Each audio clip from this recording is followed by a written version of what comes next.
Hola chicos, bienvenidos. Hoy les voy a hablar del tiro parabólico. ¿Vale? El tiro parabólico es un típico ejercicio de cuarto de la ESO, primero de bachillerato. Incluso lo seguirán dando en segundo de bachillerato, entonces es importante que lo entiendan bien. Ya verán que es muy sencillito si lo hacen con un poco de tranquilidad y pensando y entendiendo un poquito lo que hacemos. ¿Vale? El tiro parabólico es la combinación de dos tipos de movimiento que ustedes conocen a la perfección y que hemos trabajado ya desde segundo de la ESO. Es la combinación de un tipo de movimiento con velocidad constante, que llamábamos, si recuerdan, movimiento rectilíneo uniforme, MRU, y un tipo de movimiento acelerado, caída libre de hecho, que era MRUA, ¿verdad? Con aceleración. En este caso la aceleración va a ser la gravedad. Entonces ya verán que la combinación de estos dos tipos de movimientos da lugar al tiro parabólico. Por lo tanto no es nada nuevo, sino que es una combinación de conceptos que ya entendíamos. Por lo tanto, vamos a ello. Vamos a suponer que estamos jugando a rugby y vamos a lanzar un balón. Cuando lanzo un balón, no lo lanzo horizontalmente, normalmente, sino que lo lanzo trazando una parábola, ¿verdad? Hago este tipo de movimiento, por eso se llama tiro parabólico, porque el movimiento es una parábola. Por lo tanto, la velocidad inicial no es horizontal, sino que es inclinada. Como sé que vamos a usar estos dos tipos de movimientos, voy a poneros una pequeña chuleta, ¿verdad? Con todas las fórmulas que conocemos ya previamente del movimiento rectilíneo uniformemente acelerado, ¿verdad? Y conocemos todas estas fórmulas que nos dejaremos anotadas aquí en un ladito del papel. Lo mismo haremos con las fórmulas del movimiento rectilíneo uniforme, ¿verdad? Lo único que conocíamos era que la velocidad era el desplazamiento entre el tiempo y podíamos escribir la ecuación de movimiento, x es x sub 0 más v por t. Lo dejamos aquí anotado para que no tengamos que pensar demasiado y ya lo tengamos aquí preparadito. Todo esto lo conocíamos ya de antemano. Muy bien, pues vamos al tiro parabólico. Repito, lanzamos un balón y lo lanzamos con una velocidad inicial inclinada. Por lo tanto, voy a colocar los ejes, si me permiten. Muy bien, por lo tanto, colocamos un eje X horizontal y un eje Y vertical. ¿Bien? El balón se va a mover en los dos ejes, ¿verdad? Se va a mover en el eje X y se va a mover en el eje Y. Va a hacer una trayectoria tal que esta de aquí. Pensemos un momento. Una vez yo ya he lanzado el balón, no hay nadie que afecte el balón. Por lo tanto, no hay una fuerza externa, ¿verdad? La única fuerza externa que aparece aquí es la propia del planeta Tierra, la fuerza de la gravedad. Por lo tanto, eso sí, hay una aceleración en el eje Y, una aceleración que es igual a la gravedad. Pero en el eje X no hay ningún tipo de aceleración. Por lo tanto, cuando el balón se mueva en el eje X, no hay ninguna fuerza externa, no hay ninguna aceleración. Vamos a decir que todo lo que afecta al eje X va a ser movimiento rectilíneo uniforme. Y de la misma manera, todo lo que afecte al eje Y va a ser movimiento rectilíneo uniformemente acelerado, pues existe en ese eje una gravedad, una aceleración. Muy bien, pues iniciamos el problema. Vamos a decir que lanzo este balón con una velocidad inicial, ¿verdad? Tal que la siguiente, igual a 200 metros segundo, inclinada, por lo tanto forma un ángulo de 30 grados con la horizontal. Y el movimiento va a ser un tiro parabólico como el que hemos dibujado antes, ¿vale? Vamos a suponer que nos piden la altura máxima y el alcance máximo. Por lo tanto, nos están pidiendo aquí cuál es la X de este punto y cuál es la Y de este punto, la altura máxima y el alcance máximo. Cuando nos pidan el alcance máximo hace referencia al eje X, MRU. Cuando nos pidan la altura máxima hace referencia al eje Y, MRUA. ¿Cómo empieza un problema de este tipo? Siempre empieza igual.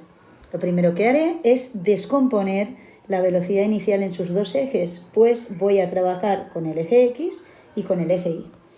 Hago la proyección de esta velocidad en ese eje y tendré lo que voy a llamar velocidad inicial X. Si hago la proyección de esta velocidad en el eje Y, tendré lo que voy a llamar velocidad inicial Y. Lo primero que voy a hacer es calcular ambas componentes de la velocidad. Voy a hacer uso de la trigonometría, por lo tanto no voy a repetirme, esto lo tenéis también en otro vídeo que hemos llamado descomposición de fuerzas en sus ejes. Pueden consultarlo. V0x será tal que V0 multiplicada por el coseno de este ángulo 30 grados, ¿verdad? Y V0y en el eje Y será tal que V0 por el seno de este ángulo que son 30 grados. Muy bien, una vez tengo calculados velocidad inicial en el eje X y velocidad inicial en el eje Y, ya puedo empezar el problema. Vamos a empezar averiguando cuál es el alcance máximo, es decir, cuál es la X en este punto, ¿verdad? Siempre hay un truco, hay una pista escondida detrás de cada uno de las peticiones. En este punto lo que pasa es que no tiene altura, por lo tanto yo aquí ya puedo deducir que la altura en este punto es 0, es decir, que la Y en este punto va a ser 0. Y puedo usar eso como pista, ¿verdad? Muy bien, la Y es 0.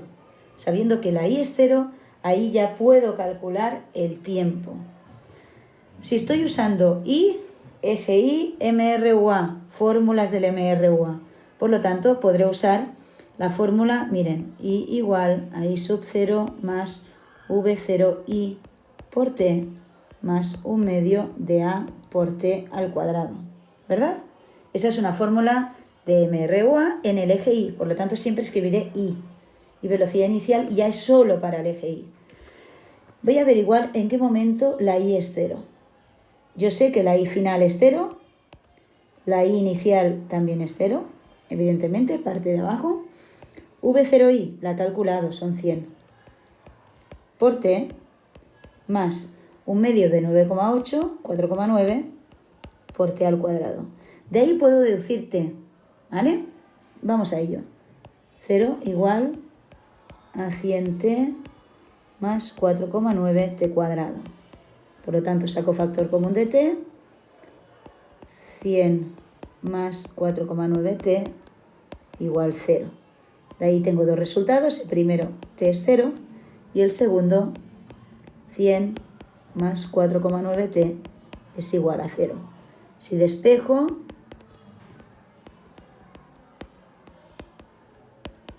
eso me da 20,4 segundos. Evidentemente hay dos resultados, porque hay dos momentos en que la altura es 0. El momento inicial, T es igual a 0, y el momento final. Entonces, me acaban de decir que el momento final será cuando el tiempo es 20,4 segundos, ¿verdad? Muy bien, ya tengo el tiempo, pero a mí me piden la X. Si me están pidiendo la X, de nuevo, para calcular en el eje X voy a tener que usar MRU, ¿verdad? Pues voy a usar cualquier fórmula del MRU, por ejemplo, X igual a X sub 0 más VT, porque en el eje X no hay aceleración. Y ahí sí sustituyo el tiempo, porque yo quiero saber cuál es la X en el momento en que cae el suelo. Por lo tanto, X igual X sub 0 es 0 más V. V en este caso es V0X. Estoy solo en el eje X. V0X es 173,2 multiplicado por 20,4. Y ahí ya obtendré el alcance máximo, obteniendo 611,9 metros.